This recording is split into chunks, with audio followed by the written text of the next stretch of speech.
Hello guys, so I'm back and today is 9th and from that 6th till 9th I have suffered even a bit more. So I'll tell you.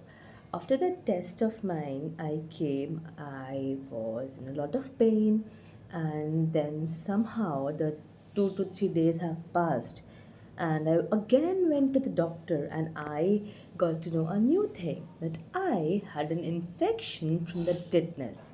So what did they do? They did not give me, they did not sanitize the area where they were giving the shot and they just gave me the shot. The nurse was, not doing it properly. She was negligent or the medicine was not fine, but I had an infection from the tetanus shot and they gave me the shot in my hand. I was not aware about it that it must be given in the like hips or your back, lower back.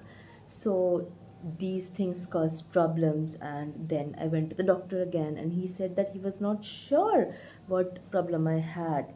He said that I might have cellulitis. So he gave the medicines. Then, because he was not sure, I consulted with my family doctor and things went on. But now, finally, I took some medicines and now I am better. And I'm so relieved that I'm better now because, it was a very difficult situation. All those things were happening. I had to commute to college and whatnot.